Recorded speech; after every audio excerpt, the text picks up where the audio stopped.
Muy buenas a todos, les saludo desde su canal Caminando con el Creador.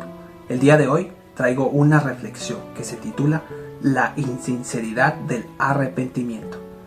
Si quieres saber lo que esto significa, te invito a que te quedes en este video hasta el final. No te lo pierdas. En el libro de Oseas, en el capítulo 6, versículo 1 y 2, la Biblia cuenta la historia del pueblo de Israel y de Judá, los cuales pensaban acerca de Dios en aquel tiempo y decían: venid, volvamos a Jehová, porque Él arrebató y nos curará, hirió y nos vendará. Nos dará vida después de 2 días, y en el tercer día nos resucitará y viviremos delante de Él. Dios le había dicho a Oseas que tomase una mujer fornicaria y le dijo que tuviese hijos con ella. Esto representaba la relación que tenía el pueblo de Israel y de Judá con Dios. El pueblo estaba lleno de iniquidades, estaba lleno de maldad, era un pueblo lleno de mentiras. En él habían homicidios, habían adulterios, era un pueblo que profería conocer a Dios. Sin embargo, estaba lleno de idolatría hacia otros dioses. Era un pueblo que amaba a Dios solamente de dientes para afuera, como dice en el Salmo 78, versículos 36 y 37. Pero todo fue de dientes para afuera. Le mintieron con la lengua, con el corazón no eran leales a Él. Este pueblo no cumplió el pacto que tenían con Dios. Este pueblo solo buscaba a Dios cuando se veía afligido. Como dice en el Salmo 78, versículos 34 y 35. Si los hacía morir, entonces buscaban a Dios. Entonces se volvían solícitos en busca suya y se acordaban de que Dios era su refugio y el Dios Altísimo su Redentor.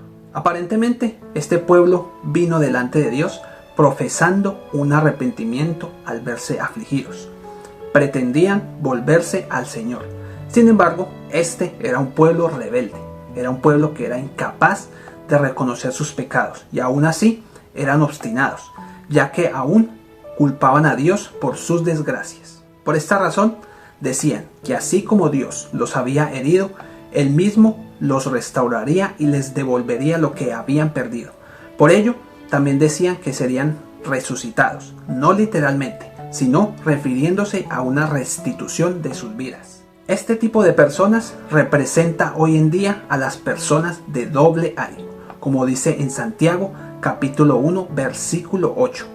El hombre de doble ánimo es inconstante en todos sus caminos. Las personas de doble ánimo son aquellas que aún no han tenido un arrepentimiento sincero delante de Dios. Es decir, aquellos que solamente se acuerdan de buscar a Dios cuando están en alguna dificultad. Pero cuando reciben el favor de Dios, se olvidan nuevamente de Él y siguen viviendo conforme a sus pasiones y deseos. Este tipo de personas son incapaces de reconocer sus pecados, pero cuando les sobreviene alguna desgracia, no tardan en dudar del Dios Altísimo. No debemos engañarnos a nosotros mismos. Dios no puede ser burlado. Él pesa los espíritus y escudriña nuestras mentes. Dios conoce nuestros corazones. Por esta razón, debemos tener una actitud de cambio en nuestras vidas. Debemos arrepentirnos y debemos venir delante de Dios con un arrepentimiento sincero. Pues la misericordia de Dios es desde la eternidad y hasta la eternidad. Pues Dios sigue siendo fiel aún cuando nosotros seamos infieles. Como dice en 2 de Timoteo, capítulo 2, versículo 13. Si fuésemos infieles, Él permanece fiel. Él no puede negarse a sí mismo. Sin embargo, no pretendamos aprovecharnos de tal situación, pues aunque Dios es un Dios de amor y hace misericordia a millares, esto es a los que le obedecen y guardan sus mandamientos y los ponen por obra en sus vidas. Dios, aunque es un Dios misericordioso, también es fuego consumidor y aborrece el pecado. Dios quiere que todo su pueblo se enderece en todos sus caminos y que venga de corazón sincero delante de Él. Por esta razón, hay algo que no debemos ser delante de Él. No podemos ser tibios ante Él. O somos fríos o somos calientes. La inconstancia nos aleja de Él. Por esta razón, muchas veces las pruebas se deben a nuestra desobediencia, pues Dios disciplina al que ama y azota a todo aquel que recibe por hijo. Cuando no somos capaces de reconocer nuestros pecados, es cuando cuestionamos a Dios por todo lo que nos pasa. Debemos dejar la inconstancia. Dios es un Dios celoso y su espíritu nos anhela celosamente. Por esta razón, es tiempo de que el pueblo de Dios se purifique. Es tiempo de santificar nuestras vidas. Es tiempo de transformarnos renovando nuestra manera de pensar, dejando atrás nuestra vana manera de vivir que teníamos antes cuando no conocíamos al Señor. Debemos aprender a ser santos, como dice la palabra en Primera de Pedro, capítulo 1, versículo 16. Dice: sed santos, porque yo soy santo, pues sin la santidad nadie verá a Dios. ¿Qué significa la santidad? Significa que debemos apartarnos de todo aquello que no honra a Dios en nuestras vidas. Debemos alejar de nuestras vidas todo aquello que es contrario a los mandamientos del Señor. Finalmente, Dios nos dice en el mismo Oseas, capítulo 6, versículo 6, dice el Señor: porque misericordia quiero y no sacrificio, y conocimiento de Dios más que holocaustos. La palabra misericordia en el hebreo es la palabra Hesed, que significa bondad amorosa que se extiende hacia los demás.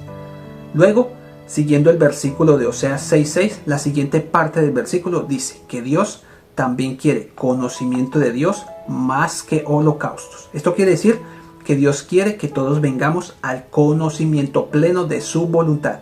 Dios quiere que nuestro corazón sea de Él. Él solo quiere nuestro corazón, no solamente el servicio. El servicio es importante, pero el servicio es algo secundario, pues de nada sirve hacer sacrificios de servicio si no amamos a Dios con todo nuestro corazón.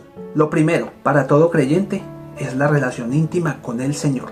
Servir es importante, no dejes de hacerlo, pero no debemos confundir el servicio como si tuviésemos una relación con Dios. Pues en Apocalipsis, en el capítulo 2, versículos 2 al 4, Jesús está hablando a la iglesia y dice: conozco tus obras y tu arduo trabajo y paciencia, y has sufrido y has tenido paciencia y has trabajado arduamente por amor de mi nombre, y no has desmayado, pero tengo contra ti que has dejado tu primer amor. Recuerda por tanto de dónde has caído y arrepiéntete y haz las primeras obras, porque si no, vendré pronto a ti y quitaré tu candelero de su lugar si no te hubieres arrepentido.